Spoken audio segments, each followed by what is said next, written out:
चलो बेटा देखो, क्वेश्चन नंबर है ये 68 नंबर का।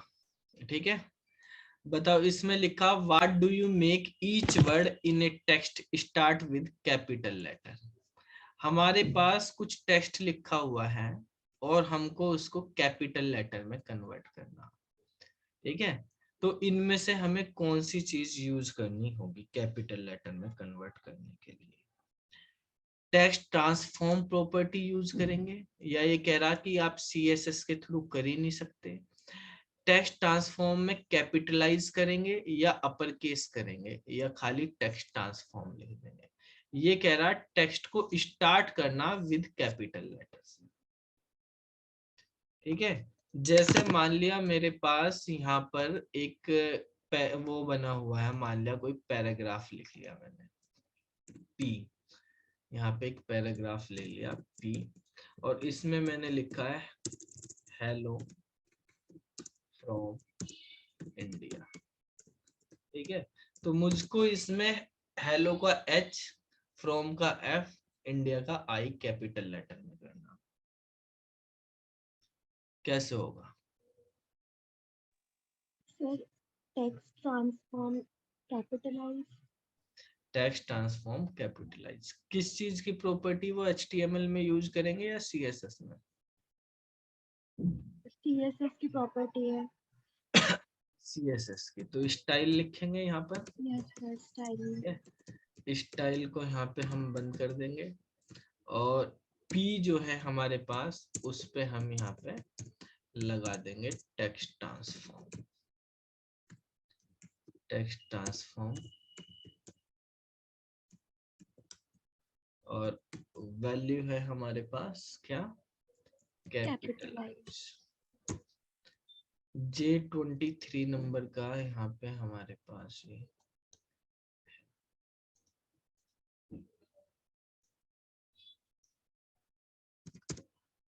तो हेलो फ्रॉम इंडिया हमारे पास इस तरीके से आ गया। ठीक है, अब नेक्स्ट बताएगी श्वेता। श्वेता माइक्रोफोन ऑन करो। Yes sir. नेक्स्ट क्वेश्चन है ये। इस क्वेश्चन का तो आंसर आपका क्या हो जाएगा? फर्स्ट वाला हो जाएगा, ए वाला। ठीक है, 69 नंबर का क्वेश्चन है। ये कह रहा to bind the HTML element input. HTML में एक इनपुट नाम का एलिमेंट होता है जो हम यस फॉर्म में यूज करते हैं। तो इनपुट टाइप टेक्स्ट लिखा हुआ, उसके अंदर एक डेटा सोर्स हमें ऐड करना जिसका नाम है DSO कस्टमर। ठीक है, तो किस तरीके से ऐड करेंगे? Sir B input type text data source sir, क्योंकि हैश सब में हैश तो नहीं लगाते शायद सर, तो बी होना चाहिए इसका। हैश क्यों नहीं लगाते? सर हैश तुम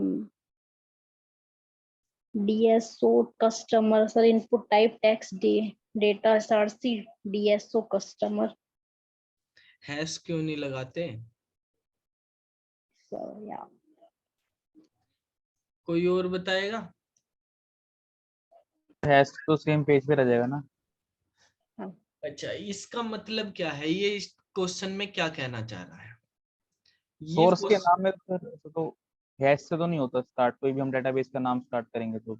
देखो ये क्या है, ये बेसिकली वैसे क्वेश्चन हम HTML के साथ कंबाइन करके किसी दूसरी जगह से तब कर सकते हैं। इस क्वेश्चन में ये कह रहा है कि हमारे पास बेटा एक फाइल है, मान लिया HTML की। ठीक है, HTML डॉक्यूमेंट है, हमने उसमें एक टेक्स्ट बॉक्स बनाया है।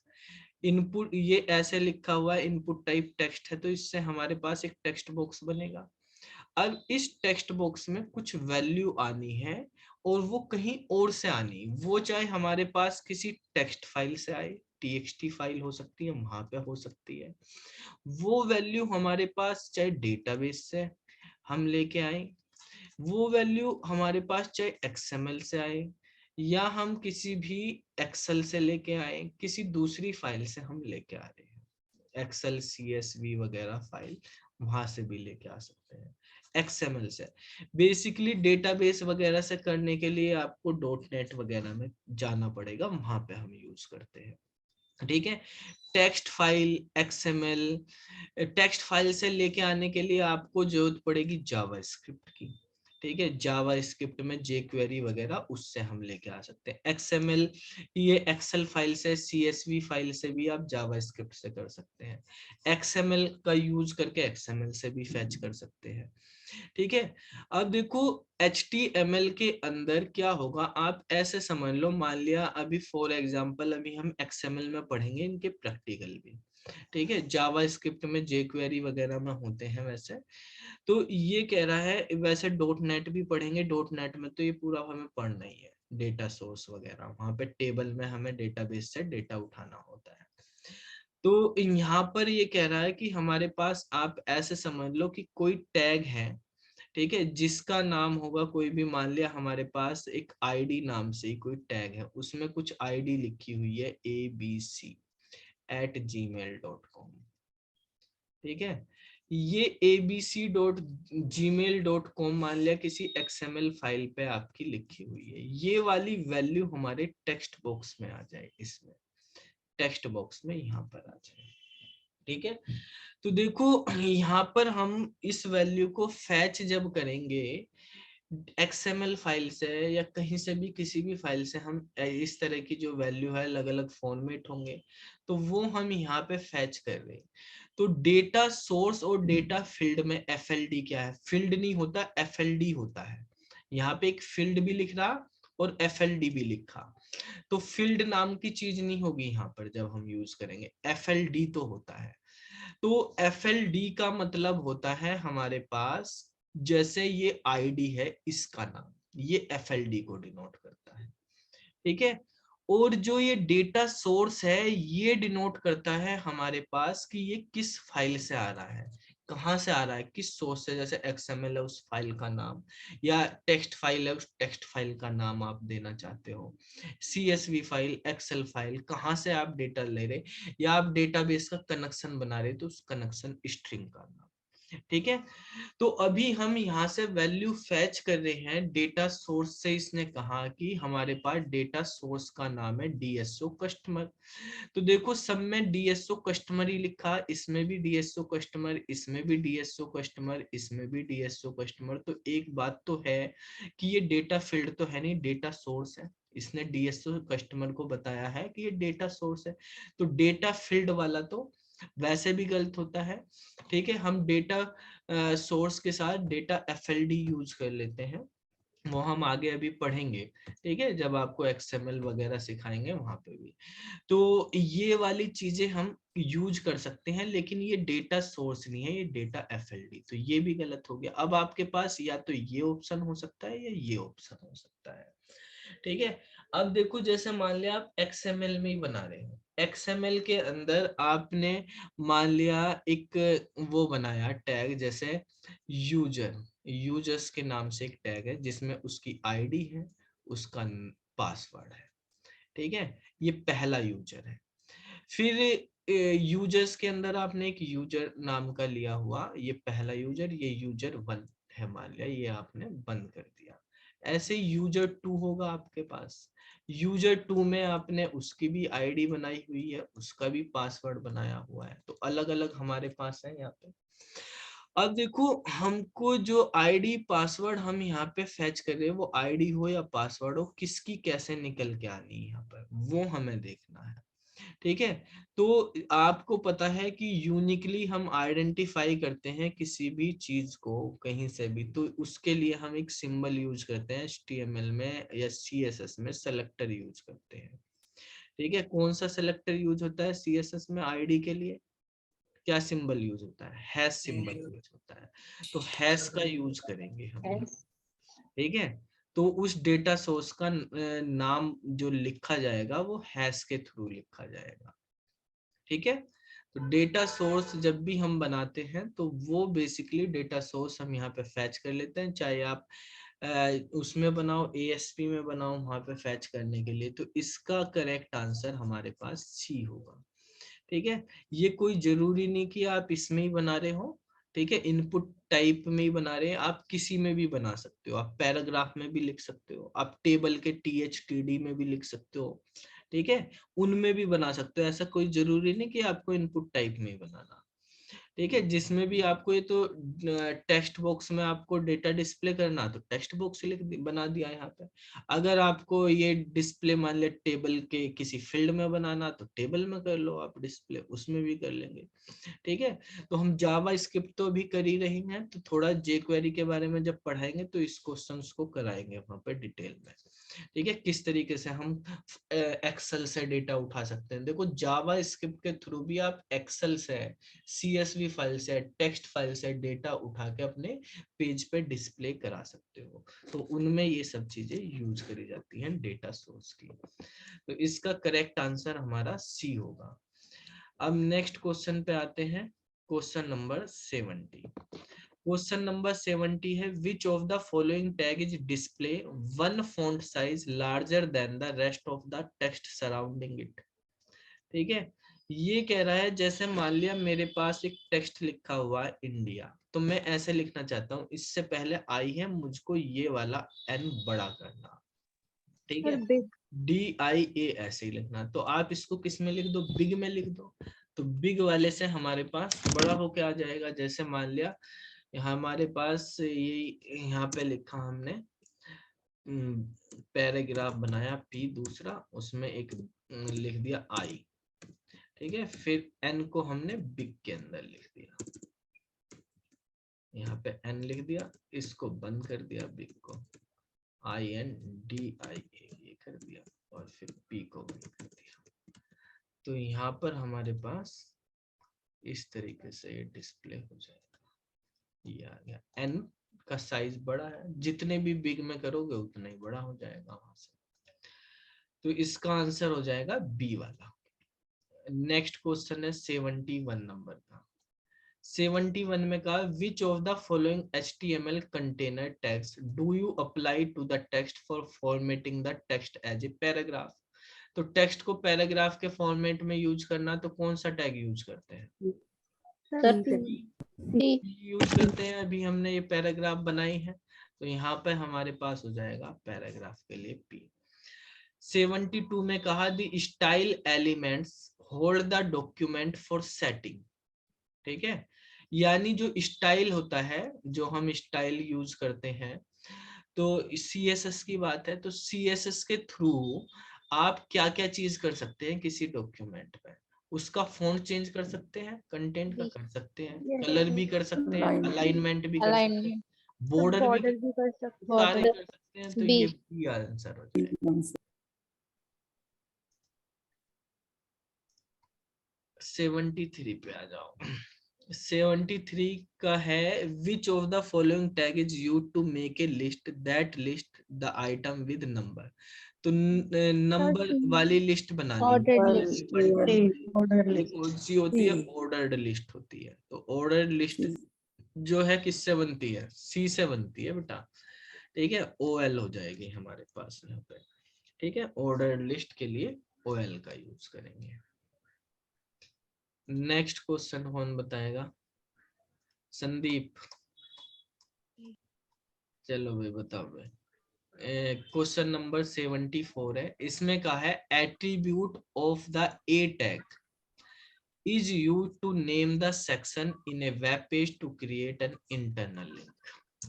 क्या होगा, कौन सा एट्रीब्यूट हम एंकर टैग का कौन सा एट्रीब्यूट यूज करें किसी वेब पेज के किसी पर्टिकुलर सेक्शन को लिंक करने के लिए,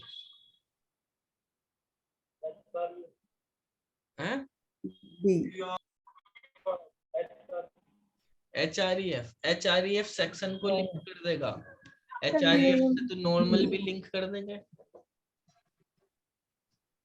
हाँ वर्षा, क्या बोल रहे हो तुम, बताओ। नेम से, हाँ सर, शायद इंटरनल है ना शायद। सुमन, मुझे तो यही ऑप्शन लग रहा था। नहीं, बी है बेटा, वो बिना सेक्शन के भी कर देगा। यहाँ तो सेक्शन भी दिया ना हमें, तो सेक्शन का इसने कहा use to name the section. Section फिर तो बी होगा, नेम। नेम से, नेम जी है। देखो, इसका आंसर इनमें से कोई भी नहीं होगा, सबसे पहली बात ये। ठीक है, वैसे नेम आंसर कब होगा, ये HTML4 तक यहाँ पे काम करता था, नेम वाला HTML4। अभी आपको इसकी जगह, नेम की जगह कुछ और पढ़ाया था मैंने HTML5 में। HTML5 में नेम काम नहीं करता। HTML5 में नेम की जगह क्या काम करता है, बुक मार्किंग पढ़ाई थी ना, किससे करते हैं बुक मार्किंग, याद नहीं, आईडी से करते हैं बेटा, लगा के तो करते हैं उसमें भी, आईडी से तो बुक मार्किंग करते हैं। तो इसका आंसर आईडी होगा HTML5। ये क्वेश्चन जो है पुराना है, जब तक HTML5 नहीं था, 4 का क्वेश्चन है HTML4। HTML4 के अकॉर्डिंग इसका आंसर नेम हो जाएगा, उसमें नेम भी काम करता था, लेकिन HTML5 में नेम को हटा के आईडी कर दी, यूनिकली आइडेंटिफाई करने के लिए।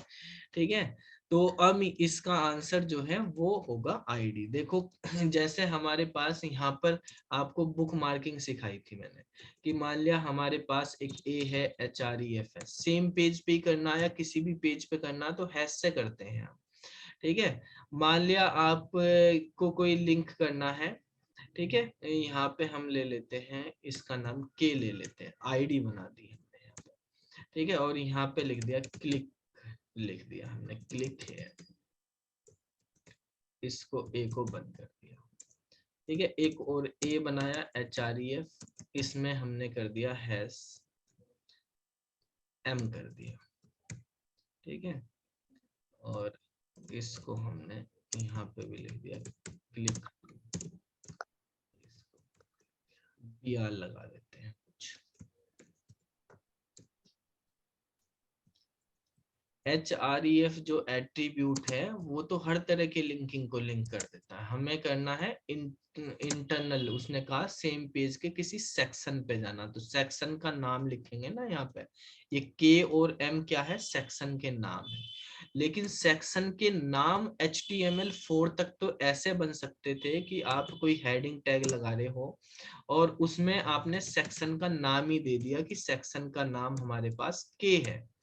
ठीक है, और यहाँ पे लिख दिया आपने जैसे इंडिया, ये हमारे पास H1 हो गया, और इस इंडिया में यहाँ पे H1 में आपने कुछ कंटेंट लिखा है, मान लिया वो कंटेंट की जगह हमने यहाँ पे ब्लैंक लिख दिया। ऐसे ही आपने एक दूसरा दिया हुआ है जिसमें आपने यहाँ पर M नाम दिया हुआ है, और इसका भी यहाँ पे कुछ कंटेंट हम उसकी जगह लिख देते हैं एंटर। ठीक है, ब्रेक लाइन, यहाँ पे लिख दिया आपने दिल्ली, इस तरीके से। तो बेटा अब ये वाला जो प्रोग्राम है ये HTML फोन में तो चल जाएगा, लेकिन 5 में नहीं चलेगा। नाम लिखने के बावजूद भी सेक्शन के नाम है वे, आप यहाँ पे क्लिक हेयर करोगे तो कुछ नहीं हुआ, यहाँ पे क्लिक टू पे क्लिक किया कुछ नहीं हुआ, जो नीचे ये लिखे हुए हमारे पास ये लिखा हुआ इंडिया और ऐसे यहाँ पे दिल्ली भी लिखा हुआ, तो उन पे गया ही नहीं वो। ठीक है, तो हमें क्या करना पड़ेगा, यहाँ पे नेम की जगह अब हमें यूज करनी पड़ेगी आईडी। तो यहाँ पे आईडी नाम का एट्रीब्यूट हम यूज करेंगे। तो आईडी नाम का जो एट्रीब्यूट है, ये एट्रीब्यूट हमने यहाँ पे यूज किया है। ठीक है, अब यहाँ पर आप रिफ्रेश करेंगे तो जैसे इसको क्लिक किया इंडिया आ गया, इसको क्लिक किया दिल्ली आ गया। अब ये आईडी जो है ये क्या हमारे पास ए का एट्रीब्यूट है, ये अब हमें देखना है।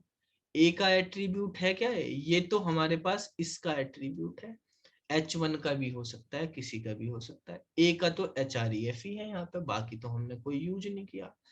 तो क्वेश्चन में हमारे पास क्या पूछा, attribute of a tag is used to name of the section in a web page to create an internal link. तो हमें तो किसका एट्रीब्यूट बताना है, एट्रीब्यूट हमें बताना है ए टैग का। ठीक है, एट्रीब्यूट हमें ए टैग का बताना है और उसी में हमें सेक्शन का नाम लिखना। तो पहली चीज आपको ये देखनी, सेक्शन का अब नाम नहीं लिखा जाएगा, HTML4 तक हम सेक्शन का नाम लिख सकते थे, अब हमें सेक्शन की क्या देनी है, आईडी देनी है। HTML5 में हम सेक्शन की आईडी देंगे, लेकिन किस एट्रीब्यूट के थ्रू देंगे, तो वो एट्रीब्यूट तो एंकर टैग का, तो ए टैग का एट्रीब्यूट तो HREF ही होगा। भाई आईडी जो है या नेम जो भी है, ये हमारे पास एट्रीब्यूट तो है नहीं, ठीक है, किसका, ए का एट्रीब्यूट तो है नहीं, ये आपका किसी और का एट्रीब्यूट हो सकता है। लेकिन अगर आप यहाँ पर भी कहने लगो कि नहीं सर हम तो यहाँ भी ए करते हैं, इसको भी ए कर दिया, यहाँ पर भी ए कर दिया, इसको भी ए कर दिया, यहाँ भी ए कर दिया, तो अब भी चल जाएगा आपका प्रोग्राम। इसको रिफ्रेश करा आपने, यहाँ से क्लिक हेयर करा, तब भी हो गया, यहाँ पे करा, यहाँ पे कर दो।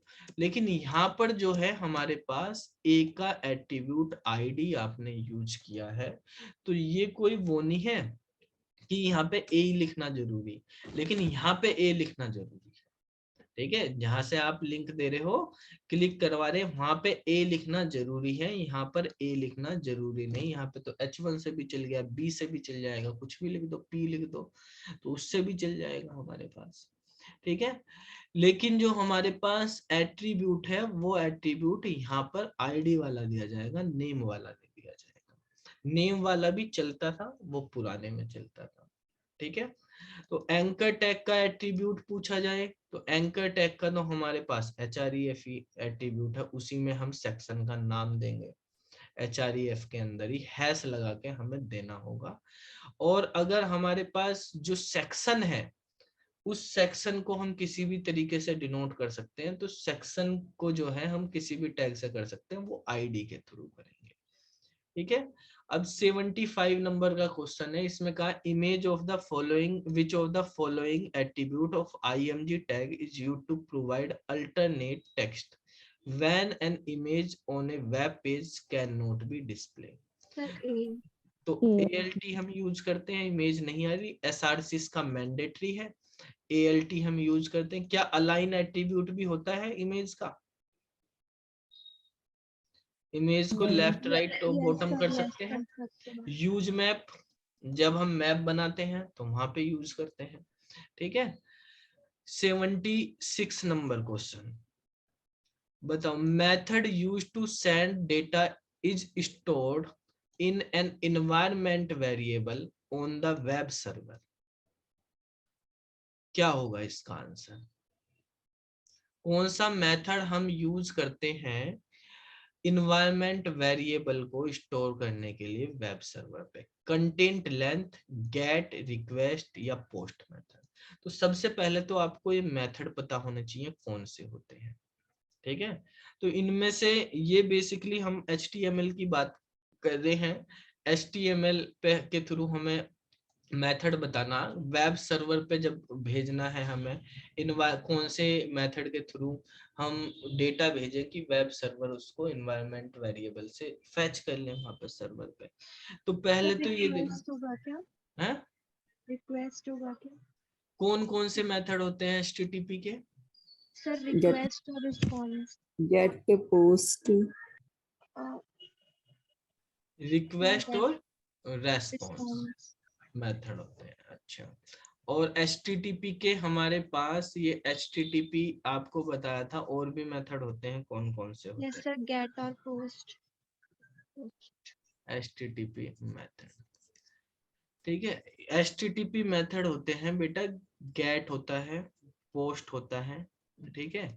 और जो रिक्वेस्ट आप बता रहे वो होता है डू रिक्वेस्ट या डू रेस्पॉन्स, ठीक है। हम यूज करते हैं डू सर्विस, जावा में हम यूज करते हैं। तो गेट हो गया, पोस्ट हो गया, और कौन से होते हैं HTTP के method? Do get, do post के थ्रू हम उनको यूज कर लेते हैं। फिर आगे रिक्वेस्ट और रेस्पॉन्स जो है हमारे पास वहां पे फिर वो यूज करते हैं, रिक्वेस्ट और रेस्पॉन्स जो है ऑब्जेक्ट होते हैं वहां पर, जो भी हम गेट या पोस्ट में HTTP यूज करते हैं।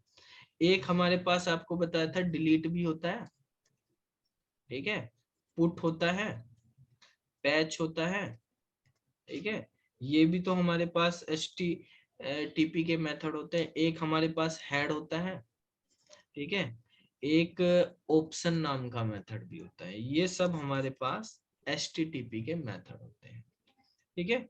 इन मेथड को आप समझने के लिए ये भी देखो, इनमें से जो ये गेट मेथड है, इसका काम होता है रीड करने का, ये डेटा को रीड करता है।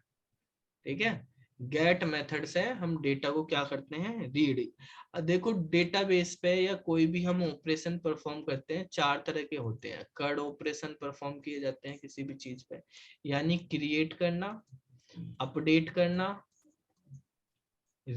यहाँ पे रिट्रीव करना या रीड करना। ठीक है, और इसका मतलब है डिलीट करना। तो इसके अकॉर्डिंग अगर इनको हम देखें तो हमारे पास रीड करता है गेट मेथड। पोस्ट मेथड हमारे पास क्रिएट करने के लिए होता है। ठीक है, पोस्ट मेथड से हम कुछ चीजें क्रिएट करते हैं। डिलीट मेथड तो है ही डिलीट करने के लिए। ठीक है, पुट मेथड का काम है अपडेट करना या रिप्लेस करना किसी चीज को। पैच मेथड जो होता है इसका काम होता है अपडेट करना। ठीक है, पैच मेथड का काम अपडेट करना होता है यहाँ पर। तो पहले आप इनमें से बताओ, देखो हमारे पास जो गेट मेथड है वो केवल रीड का काम कर रहा है। ठीक है, बाकी जो हमारे पास मेथड वो क्रिएट, डिलीट, अपडेट वगैरह इनका सब काम कर रहे हैं हमारे पास। ठीक है, इसी तरीके से जो हमारे पास हेड मेथड होता है उसमें भी डेटा हम रख देते हैं, तो वो भी हमारे पास रीड का काम करता है। ऑप्शन में हम मल्टीपल यूज कर सकते हैं चीजों को। ठीक है, अब जो हमारे पास मेथड है ये, इनमें हमें ये भी देखना होता है कि कौन सा मेथड आइडेम्पोटेंट है, कौन सा नहीं है। एक मेथड में गेट और पोस्ट में हमारे पास ये भी डिफरेंस पूछा जाता है कि कौन सा मेथड आइडेम्पोटेंट है। पता है आपको आइडेम्पोटेंट का मतलब क्या होता है? No sir. लॉ होता है सर बुलियन अलजेब्रा में।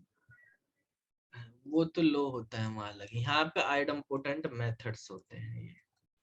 ऐसे देखो, जब भी आप किसी भी वेबसाइट पे जाते हो तो आप किसी बटन पे क्लिक करते हो, बटन पे क्लिक करने पे एक इवेंट परफॉर्म होता है। ठीक है, कभी कभी आप देखते हो कि आपने बटन पे क्लिक किया है और बटन पे क्लिक करने से सर्वर स्लो था या नेट स्लो था, तो आपकी प्रोसेसिंग स्लो हो रही है, तो आपने दोबारा उस पर क्लिक कर दिया, 3 बार कर दिया, बार बार आप क्लिक करते रहते हो कि हो जाए जल्दी।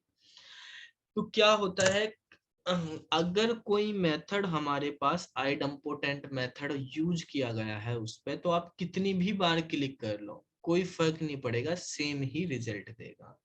लेकिन अगर आपने अलग अलग वो जो मेथड आइडेम्पोटेंट नहीं है वो वाला वहां पे यूज कर रखा, तो हर बार आपको डिफरेंट रिजल्ट मिल जाएगा। ठीक है, वो डिफरेंट पहले क्लिक पे आपने किया, जैसे मान लिया ये एक बटन है। ठीक है, और यहाँ पर इस बटन पे मान लिया आपने क्या करा है, यहाँ पे क्लिक है। ठीक है, और यहाँ पे एक टेक्स्ट बॉक्स है जिसमें लिखा हुआ है राम। आप क्या चाहते हो कि यहाँ पर एक पी नाम का कोई हमारे पास वो बना हुआ है आईडी के वगैरह, और यहाँ पर आप क्या कर रहे हो, इस पी में जो इस टेक्स्ट बॉक्स में लिखा हुआ वो प्रिंट करा रहे, यानी राम आ जाना चाहिए। ठीक है, तो आप इस तरीके से करा रहे कि जो इसमें पहले से कंटेंट है उसी में ही ऐड हो जाए ये वाला कंटेंट। अगर यहाँ पे पहले से लिखा हुआ ए तो ए राम आ गया। ठीक है, फिर आपने यहाँ पे राज लिखा तो ए राम राज बन गया आपके पास। तो अब यहाँ पर हमारे पास क्या है आइडेम्पोटेंट का मीनिंग, जैसे आपने यहाँ पे राम लिखा, आपने पहली बार क्लिक करा, सर्वर पे रेस्पॉन्स नहीं आया अभी, आपने बार बार क्लिक कर लिया, 5 बार क्लिक करा, लेकिन जब आपका पेज रिफ्रेश होकर फाइनल लोड होगा तो आपको एक ही बार राम दिखेगा, ए राम ही रहेगा, ए पहले से लिखा हुआ उसमें, राम और ऐड हो गया। अगर मेथड आइडेम्पोटेंट नहीं है तो आपने 5 बार क्लिक करा तो 5 बार वो रिक्वेस्ट जा चुकी है और ये 5 बार ही राम आपके पास यहाँ पे प्रिंट हो जाएगा।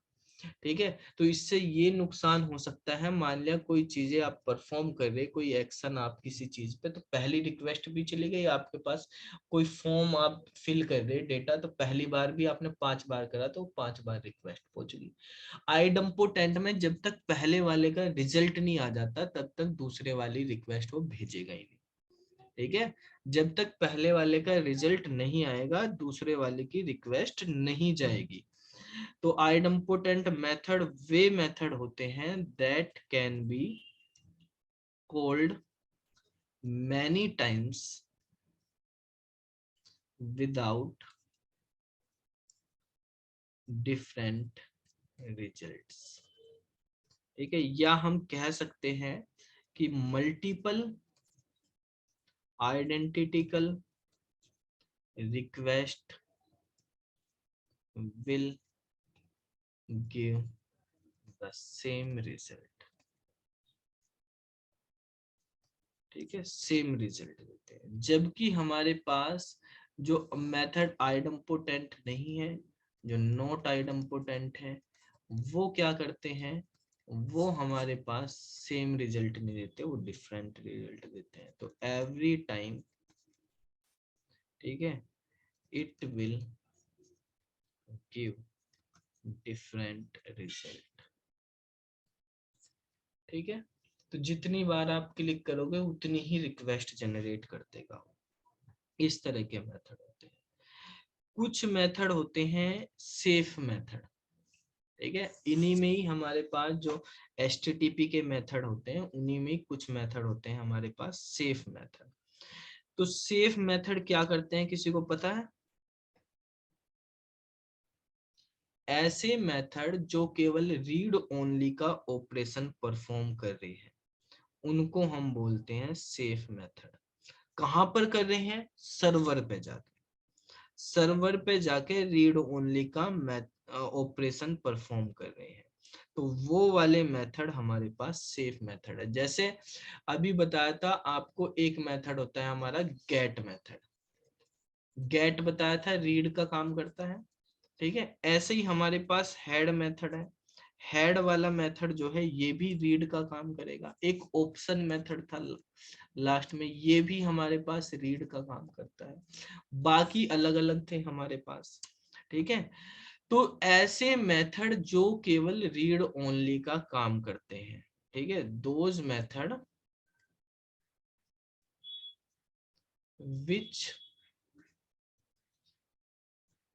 परफॉर्म ओनली रीड ओनली, ठीक है, read only operations are called safe method, उनको सेफ मेथड बोलते हैं।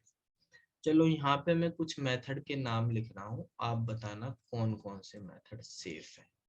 जैसे हमने एक मेथड लिखा, यहाँ पर लिखा गेट, पोस्ट, हेड, डिलीट। ठीक है, और हमने यहाँ पे लिख दिया ऑप्शंस मेथड सेफ। चलो गेट का बताओ, गेट सेफ है या नहीं? सेफ है। यस सर सेफ है। ठीक है, पोस्ट नहीं सेफ है। नहीं है। नो सर नो नहीं है नहीं है। ठीक है, ये तो क्रिएट करता है ना। Yes head sir yes head है। डिलीट नो डिलीट सर नहीं। नो नो ऑप्शन नहीं यस ये भी है। सर, ऑप्शन में तो सर मल्टीपल हो रहे हैं सर, रीड ओनली कहाँ कर रहा है? रीड ओनली के ऑपरेशन है मल्टीपल ऑप। ठीक है, मल्टीपल रीड ओनली की करेगा। गेट भी रीड ओनली, हेड भी रीड ओनली, ऑप्शंस भी रीड ओनली। ठीक है, तो ये बेसिकली क्या होते हैं, गेट तो यूआरएल में लेके जाता है, ये हेड में लेके जाता है, ये ऑप्शंस जैसे उसमें बनाते हो ना आप, जब वो बनाते हो ड्रॉप डाउन लिस्ट वगैरह, तो उसके थ्रू डेटा आप बना सकते हो। ठीक है, मेनली तो हम गेट और पोस्ट का यूज करते हैं। एक मेथड हमारे पास होता है डिलीट, हमने यहाँ पे यूज कर लिया। पुट वाला मेथड, ठीक है, एक ट्रेस वाला मेथड, और ट्रेस वाला मेथड भी ट्रेस करने के लिए होता है, ये भी केवल रीड के लिए यूज होता है, तो ये भी यस हो जाएगा, ये भी ओनली रीड करता है। ठीक है, एक ट्रेस मेथड भी होता है। पुट का बताया था अभी, पुट क्या करता है, अपडेट करता है। ठीक है, पुट मेथड से हम क्या करते हैं, अपडेट या रिप्लेस कर सकते हैं। तो पुट वाला होगा सेफ या नहीं? नो सर नहीं होगा। एक मेथड होता है कनेक्ट करने के लिए, ठीक है, आप सर्वर से कनेक्ट कर रहे हैं या वैसे भी कनेक्ट कर रहे हैं, तो कनेक्ट करेंगे तो ये भी अपडेट करेगा चीजों को, तो ये भी नहीं होता हमारे पास, ठीक है। तो ये हमारे पास मेथड हैं जो हमारे पास सेफ नहीं है। एक मेथड था हमारे पास पैच, पैच मेथड भी लिखवाया था ना, यहाँ नहीं लिखा ना अभी, पैच। तो पैच मेथड सेफ होगा या नहीं? नो, क्योंकि सर ये भी अपडेट ही देता ये है भी ना। अपडेट कर रहा है, ठीक है। और ऑप्शन लिख दिया हमने, तो ये हमारे पास होगी। अब देखो यहाँ पे हमने दो चीजें पढ़ी मेथड की, एक आइडम्पोटेंट के बारे में उसके, एक हमने पढ़ा है सेफ के बारे में।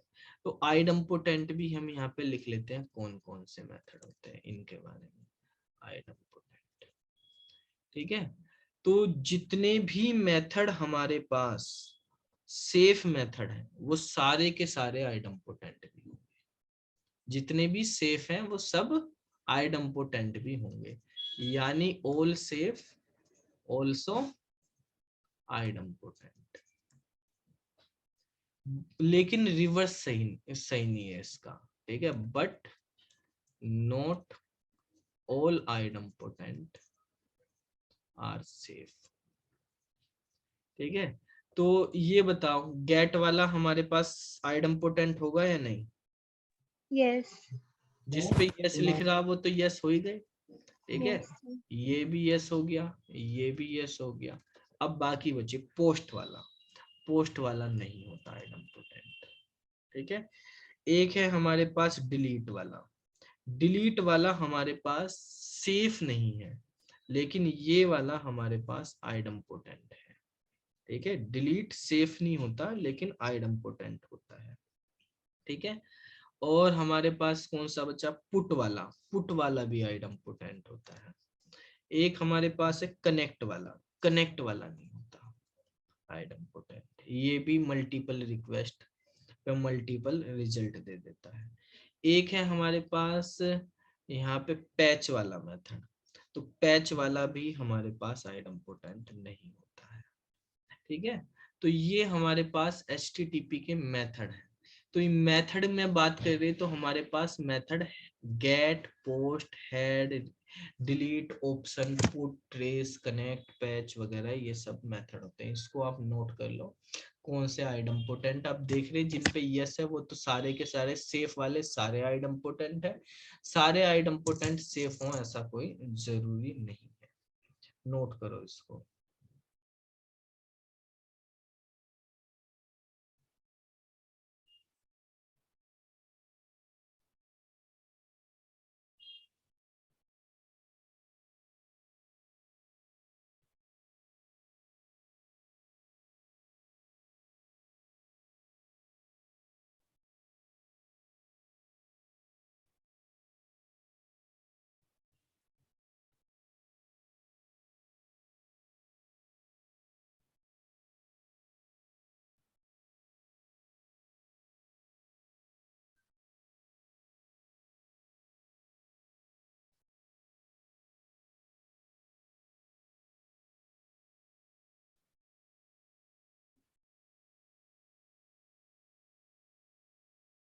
नोट कर लिया बेटा।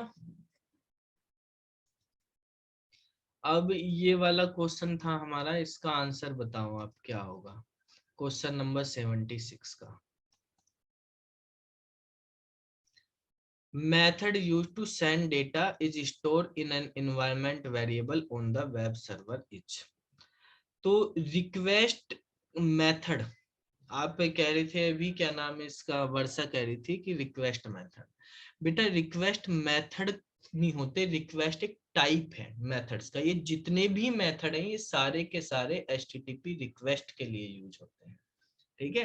Gate, head, post, delete, trace वगैरह ये सब HTTP रिक्वेस्ट मेथड, मेथड के नाम तो get, post, delete, head, trace ये है, ठीक है। तो गेट तो URL में डेटा को स्टोर करता है, इन्वायरमेंट वेरिएबल के थ्रू डेटा को हम स्टोर करवा सकते हैं पोस्ट के थ्रू। तो पोस्ट में हम एक स्ट्रिंग बनाते हैं, उसके थ्रू आप डेटा को भेज सकते हैं, इन्वायरमेंट वेरिएबल के थ्रू भेज सकते हैं। तो इसका आंसर जो है वो हो जाएगा डी वाला पोस्ट, ठीक है। 76 हो गया, 77 नंबर देखो, इसमें कहा है DT tag is design to fit a single line of our web page and DD tag will accept. DT DD किस में यूज होते हैं? DL में, डिस्क्रिप्शन लिस्ट में हम यूज करते हैं। DT का मतलब क्या होता है? Description term. Description term description type होगा ना, और ये टाइप। डेटा होता है, ठीक है। तो ये तो हमारे पास एक हेडिंग ही होती है, बट डायरेक्ट जैसे हमने लिख दिया भाई CSS, और फिर CSS के बारे में आप कितनी लाइन में लिख दो, तो क्या आंसर होगा इसका? फुल पैराग्राफ आप बना सकते हो, ठीक है। कैसे बनाते हैं? जैसे नॉर्मली हम यहाँ पे अगर बात करते हैं, यहीं पे ऊपर ही बना लेते हैं। जैसे आप सबसे पहले कौन सा टैग यूज करोगे? DL। DL के अंदर ये बनाते हैं हम, यहाँ पे DL आपने बनाया, DL के अंदर आप यहाँ पे लिखोगे DT। DT में हमने लिख दिया CSS, ठीक है। DT ये CSS के बारे में, ठीक है। और फिर यहाँ पे DD लिखा, और DD में लिख दिया CSS is a property based language, ठीक है। HTML and CSS are used to design web page, ठीक है। इस तरीके से आप मल्टीपल वो कर दिया हमने, पैराग्राफ बना दिया इसका। अब आप इसको यहाँ पे रन कराओ, ठीक है। तो हमारे पास देखो ये सारा इंडेंट होके आ रहा ना आगे, तो पैराग्राफ का पैराग्राफ आप इंडेंट कर देते हैं, यहाँ CSS हेडिंग होगी, ये इसका पैराग्राफ हो गया, ठीक है। तो फुल पैराग्राफ आप कर सकते हैं। 78 नंबर में कहा when creating a web document which unit is used to express an image height and width। तो इमेज वेब बना रहे हैं आप एक डॉक्यूमेंट को, इमेज की हाइट और विड्थ किस में लिखते हैं? Sir pixel. पिक्सल में देते हैं, ठीक है। तो सर DT का सर डिस्क्रिप्टिव टर्म ही तो होता है या फिर डिफाइंड टर्म? डिस्क्रिप्शन और डिफाइन दोनों होते हैं। मतलब टर्म ही होता है ना? हाँ टर्म होता है, ठीक है। तो यहाँ पर हमारे पास पिक्सल हो जाएगा इसका। 79 में है कि for internal linking the section name are provided by attribute of a tag. तो सेक्शन का नाम कहाँ लिखेंगे? वही वाला क्वेश्चन है तो इसी तरह से, ठीक है। HREF में हम लिखेंगे, HREF में हैश के बाद ID के थ्रू आप लिखोगे, ठीक है, ए टैग के अंदर। ये हो गया, 80 तक कर लेते हैं। चलो एक क्वेश्चन और यहाँ पे, if a user is not able to see the image on the web page the text is display in Alternate। तो ALT हो जाएगा इसमें। Yes sir ELT। ऑल्ट। तो ये जो है क्वेश्चंस हो गए यहाँ पर, बाकी चलो फिर अगली क्लास में करेंगे। सर उसका सर 79th का आंसर HREF ही रखे थे।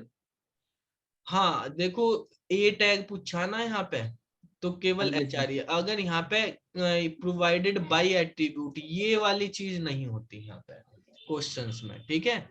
तो देखो फिर, क्योंकि हम वो वाला तो हम किसी में भी कर सकते हैं, फिर यहाँ पे ID होता है। नेम वाला हमारा HTML 4 तक सही है, 5 वाले में हमारे पास ID है। अगर क्वेश्चन इतना रखे हैं हम, section name are provided by attribute, तो एट्रीब्यूट में यहाँ पे रखें, फिर हमें ID लिखना पड़ेगा, क्योंकि सेक्शन का नाम हम वहां पे दे रहे हैं, क्या है सेक्शन का नाम। लेकिन जब इंटरनल लिंकिंग में A के अंदर कहाँ पे दे रहे, तो HREF में सेक्शन का नाम लिखेंगे।